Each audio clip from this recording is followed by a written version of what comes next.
जोर धरिला प्राचीन नौवाणिज्य सहर चांदबाली को सब डिविजन मान्यता दाबी। पुरातन नौवाणिज्य सहर भद्रक जिला चांदबाली को राजस्व सब डिविजन दाबी जोर धरिला। बीजेपी युवा मोर्चा दाबी पर चांदबाली क्रियानुष्ठान कमिटी तरफ एक सांबादिक सम्मेलन जरिया चांदबाली को सब डिविजन मान्यता प्रदान करने को सरकार को दाबी करिसेंती। चांदबाली स्थित किशोर क्लब सभागृह में अनुष्ठित सांबादिक सम्मेलन में चांदबालीर बुद्धिजीवी समाजसेवी और समस्त दलर राजनेता प्रमुख उपस्थित रही दाबी करिसेंती। भौगोलिक दृष्टिकोण समस्त भित्तिभूमि थाई कौन पई चांदबाली को सब डिविजन मान्यता मिलुना बोली प्रश्न करिसेंती क्रियानुष्ठान कमिटीर सदस्य माने। दीर्घ 6 वर्ष धरी एही दाबी चांदबाली वासी तरफ होई आसुथिले मध्य सरकार एथिप्रति कर्णपात करुनाहांती।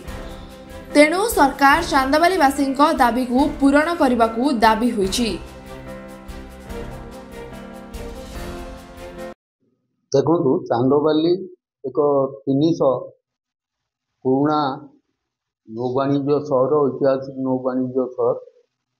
ये सहर को आमे राजस्व सब डिविजन पाई दीर्घ 6 वर्ष तलू आमे आंदोलन आरंभ करूँ।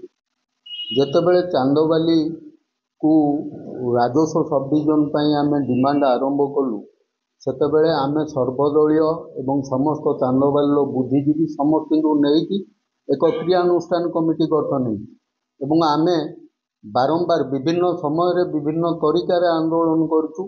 माननीय मुख्यमंत्री, माननीय राजस्व सचिव, माननीय राजस्व मंत्री समस्त को मेमोरेंडम दिखाई। आमे पुणी ए निकट अतीत जेतेबेले पद्मपुर जिला घोषणा कथा उठिला, सेतेबेले आमे पुनर्बार माननीय मुख्यमंत्री को, राजस्व मंत्री को, 5टी सचिव को प्रतिनिधि माने भेटिकी आमे आमर दाबीपत्र प्रदान करछु। कहीं ना चांदबाली एक सब डिविजन करेवा यथार्थ दाबी। येठू भद्रक सदर महकुमा, जिला सदर महकुमा है 60 किलोमीटर दूर। चांदबाली एक इनासेसेबुल एरिया, नदी नाल घेरिया एरिया, जोठी की सरकारंकर समस्त योजना सठिक भाव में पहुँची पारनी। गवर्नमेंट जितेबाला चिंता कर सर्विस समस्त डोर स्टेप रे पहुँचो, सेतेबेले चांदबालीवासी से वंचित रोचे। तेणु आमर न्याय्य दाबी, यथार्थ दाबी को आमे शांतिपूर्ण भाव में बर्तमान सरकार दृष्टि आकर्षण करूँ। आशा करूँ जे चांदबालीवासी ये जो दाबी को सरकार सहृदयता सहित ग्रहण करेंगे एवं चांदबाली को सब डिविजन मान्यता प्रदान करेंगे।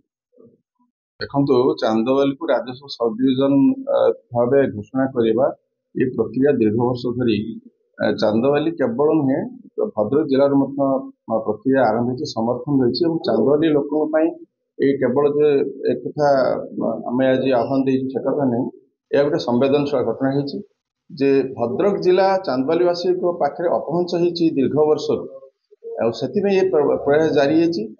जहाँ फल आज चांदबाली समस्त जनसाधारण समस्त सब वर्गर व्यक्ति माने एकजुट होती। जदिओ सरकारी स्तर में सब डिविजन घोषणा को सेतिकी इच्छा शक्ति भाव में नि जाई नथिला, तेबे आमे अनुभव करचु विगत किछि दिन धरी जे सरकार कोठी ना कोठी नुआ जिला नुआ सब डिविजन पई प्रक्रिया आरंभ करचंती। आमे निश्चित भावे ताकटो आशा रखिबु ताकर इच्छा शक्ति केवल चांदबाली नुहे भद्रक जिलार प्रशासनिक स्तर को सुपरिचालना करबा पई चांदबाली एक सठिक भित्तिभूमि थिबा अंचल जोठी सब डिविजन हेले पाखापाखि अन्य ब्लॉक माने मध्य अन्य अंचल माने मध्य उपकृत हेबे। एवं आमे निश्चित भावे आशा रखिबु दलमत निर्विशेष सरकार एवं विरोधी दलगुड़ी पाखर सहयोग हाथ बढ़ेचु। समस्ते जनमत को एकाठी कर निश्चित भाव एक घोषणा करेंगे। जदि आमे एथिरे वंचित हो यही आंदोलन ଚାନ୍ଦବାଲିବାସୀ ଲୋକ ନିଶ୍ଚିତ ଭାବେ ଆଗକୁ ନେବେ ଏବଂ ଶାନ୍ତିପୂର୍ଣ୍ଣ ଭାବେ ଆମେ ଆଶା ରଖିବୁ ନିଶ୍ଚିତ ଭାବେ ସରକାର ଏହାକୁ ସଫଳ କରିବେ। ଚାନ୍ଦବାଲିରୁ ପ୍ରଶାନ୍ତ କୁମାର ପାଣିଙ୍କ ରିପୋର୍ଟ, ସନଷ୍ଟାର ଟିଭି।